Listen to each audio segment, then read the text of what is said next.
अच्छा बेटा, welcome to the new slide. Slide number 2 शुरू हो चुकी है जी।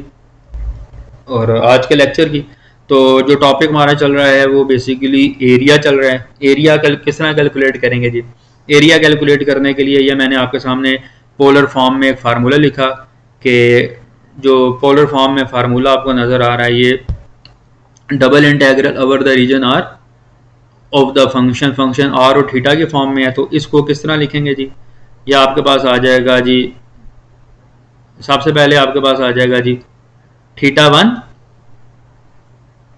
थीटा मतलब अल्फा से लेके, अगर जो अल्फा से लेके बीटा थीटा की रेंज आ जाएगी।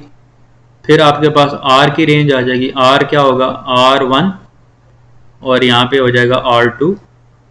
और यहाँ पे फंक्शन आपने लिखना है, जो भी फंक्शन आपके पास दिया होगा in the form of R and theta. और मैंने आपको बताया था यहाँ पे आर से मल्टीप्लाई करना ज़रूरी है। अगर आप आर से मल्टीप्लाई नहीं करेंगे तो आपका ये फार्मूला पूरा नहीं होगा। अब यहाँ पे बेसिकली आप अगर क्वेश्चंस की तरफ गौर से देखें तो क्वेश्चन आपके पास जो मौजूद है वो आपके पास है आर साइन 3 थीटा। तो एक चीज तो याद रखनी है कि सबसे पहले आपने एंगल निकालना है। तो एक एंगल जो है वो आपने चूज करना है 0, और दूसरा एंगल निकालने के लिए मैं सिंपल सी इंफॉर्मेशन आपको दे देता हूँ। एक एंगल तो आप 0 चूज कर लेंगे, और दूसरा एंगल जो आप निकालेंगे वो आपके पास होगा कि ये 3 थीटा जो है, आप इसको क्या पुट करें, सॉरी, दूसरा एंगल निकालने के लिए छोटी सी इंफॉर्मेशन आपको सिर्फ दूंगा कि आपने इस पूरी की पूरी चीज को 0 पुट कर देना। इस पूरी की पूरी चीज को जब आप 0 पुट करेंगे तो मतलब साइन 3 थीटा को मतलब इसको आप 0 जब पुट करेंगे, मतलब इसको इस तरह पुट करेंगे ना, ये इसको बराबर ले लें साइन 0 के, तो ये किसके बराबर हो जाएगा। और आपको पता है कि जो साइन 0 है वो किसके बराबर होता है, मतलब ये दोनों आपस में बराबर है ना, ये दोनों आपस में बराबर है। तो ये बेसिकली बराबर हो जाएगा, ये बेसिकली बराबर हो जाएगा। इसका मतलब है कि ये बेसिकली, सॉरी यहाँ पे मैंने गलत कर दिया, ये इस तरह नहीं था, ये इसको मैं दोबारा रिपीट करता हूँ। ये बेसिकली इस तरह होगा कि यहाँ पे आपके पास ये जो चीज़ है इसको 0 पुट करना है, सॉरी इसको आप 0 पुट करें ज़रा, यहाँ से आपके पास एंगल निकलेगा sine 3 theta is equal to 0। तो इसका मतलब है कि 3 थीटा किसके इक्वल हो जाएगा, साइन इनवर्स ऑफ 0। और ये किसके बराबर होता है,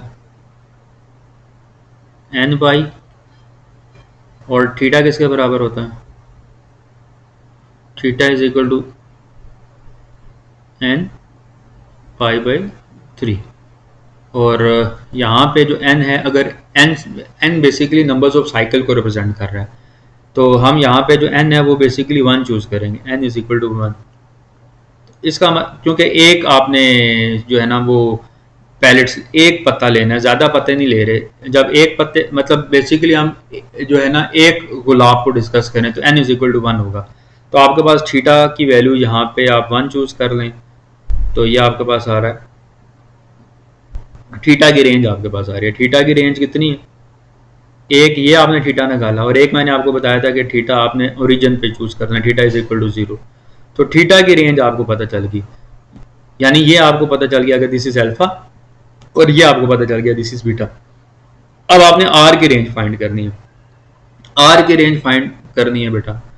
तो आर की रेंज बेसिकली कहाँ से स्टार्ट हो रही है, 0 से स्टार्ट हो रही है, और कहाँ तक जा रही है, वो बेसिकली आर तक ही जा रही है। ठीक है, तो आर की रेंज 0 से स्टार्ट होगी और आर तक।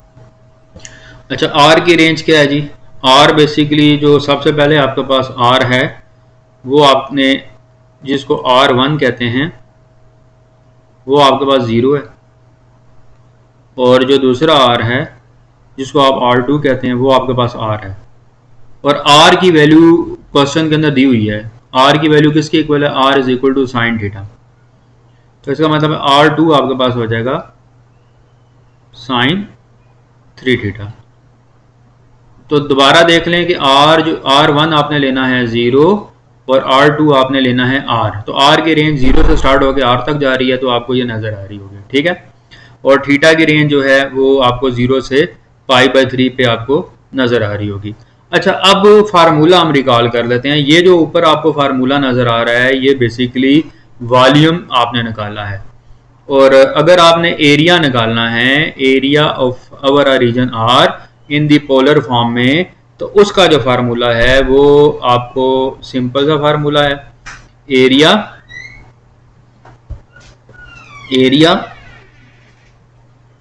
ऑफ आर, वो बेसिकली हम लोगों ने पढ़ा था, मैंने आपको बताया था कि उसके अंदर आपने फंक्शन को 1 चूज करना होता है। तो आपके पास यही फार्मूला बन जाएगा, alpha beta R1 R2 function की जगह 1 आ जाएगा, R डी थीटा। ये आपके पास फार्मूला बन गया। अब इस फार्मूले के अंदर आपने करना ये है कि अल्फा और बीटा की वैल्यू पुट करनी है। What is alpha? अल्फा जो है आपके पास 0 है, बीटा आपके पास π/2 है, सॉरी π/3, R1 आपके पास 0 है, R2 आपके पास है साइन 3 थीटा।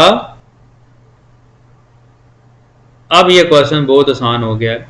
बस हमारा जो मेन मकसद था, फार्मूला आपको याद होना चाहिए। अगर फार्मूला आपको याद है तो क्वेश्चन को आसानी के साथ टैकल किया जा सकता है। तो अब ये जो अच्छा, अब हम करेंगे क्या, ये जो अंदर वाला सबसे पहले इंटेग्रल है, हम उसको पहले सॉल्व करने की कोशिश करेंगे। तो मैं अंदर वाला इंटेग्रल जो है पहले सॉल्व करूंगा। बाहर वाला इंटेग्रल आपने डिस्टर्ब नहीं करना, बाहर वाले इंटेग्रल को आपने डिस्टर्ब बिल्कुल भी नहीं करना। बाहर का इंटेग्रल एज इट इज़ लिखा जाएगा। तो बाहर आपको इंटेग्रल जो नज़र आ रहा है वो आपके पास है 0 से π/3, और अंदर आपको जो इंटेग्रल नज़र आ रहा है वो R का इंटेग्रल अप्लाई करें, R²/2। और ये कहाँ से स्टार्ट हो रहा है, 0 से कहाँ तक जा रहा है, sine 30 degree into d theta. अब ये क्वेश्चन आसान हो गया।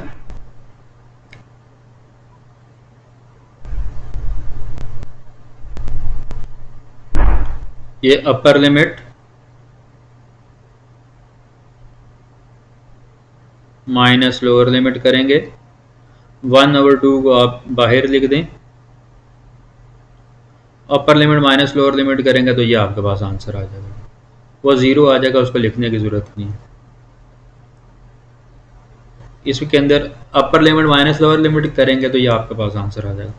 अब मैट्रिक का फार्मूला यहाँ पे यूज़ करें, हाफ एंगल का फार्मूला।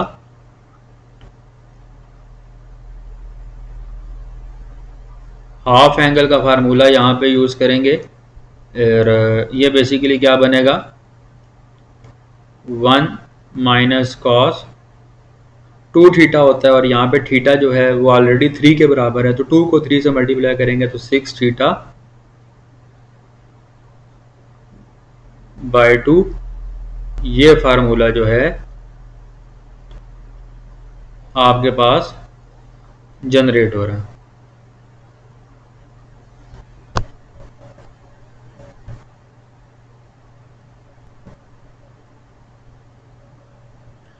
अच्छा बेटा, ये फार्मूले आपको याद होने चाहिए। ये फार्मूले अगर याद नहीं होंगे तो आपको प्रॉब्लम हो जाएगा। ये हाफ एंगल का फार्मूला होता है।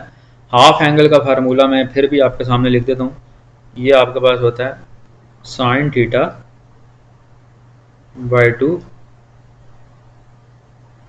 Under root 1 minus cos theta by 2। इस हाफ एंगल का फार्मूले से हमने ये चीज़ जनरेट की है, ठीक है। इसमें इस फार्मूले को अगर आप इस पूरे को आप 3 थीटा पुट कर देना तो आपके पास ये चीज़ आ जाएगी, ठीक है। मतलब ये वाली चीज़ आ जाएगी। इसको आपने सोचना है, अगर फिर भी कोई प्रॉब्लम हुआ तो हम उसे डिस्कस कर सकते हैं। अब ये फार्मूला आ गया, 2 को बाहर ले जाएं तो ये आपके पास हो जाएगा 1/4 और ऊपर आपके पास बचता है 1 minus cos theta, 1 minus cos 6 theta, और इसकी इंटीग्रेशन करनी है। इंटीग्रेशन की लिमिट दी हुई है π/3 डी थीटा। तो इस राइट साइड को रेस कर लेते हैं। अब आसान सा ये बन गया बेटा, इसमें मुझे नहीं लगता कोई ना कोई प्रॉब्लम होनी चाहिए, सिंपल सा बन गया बेटा। ये आपके पास आ रहा है 1/4। यहाँ पे कांस्टेंट की इंटीग्रेशन करेंगे, कांस्टेंट 1 है, ये देख सकते हैं, ये 1 है, 1 की इंटीग्रेशन करेंगे थीटा, और आगे आपको नज़र आ रहा है कॉस की इंटीग्रेशन करेंगे साइन 6 थीटा बाय 6। ये आपके पास आ रहा है, लिमिट आपको दी हुई है 0 से π/3। सबसे पहले अपर लिमिट पुट करें। अपर लिमिट जब यहाँ पे पुट करेंगे तो ये आपके पास आ जाएगा जी π/3, और फिर यहाँ फिर अपर लिमिट माइनस लोअर लिमिट करेंगे तो आपके पास ये आ जाएगा। इसी तरह दूसरे वाले फंक्शन में भी सबसे पहले अपर लिमिट पुट करें। अच्छा, यहाँ पे एहतियात करनी है, ये π/3 को जब मैं यहाँ पे पुट करूँगा ना, तो ये 3 और 6 आपस में मल्टीप्लाई होकर 2π आ जाएगा, 2π/6 आ जाएगा, और दूसरा आपके पास 0 आ जाएगा, क्योंकि साइन 0 0 होता है। 2π का मतलब होता है 360 डिग्री, कैलकुलेटर से वैल्यूज की निकाल लें, ये भी 0 हो जाएगा।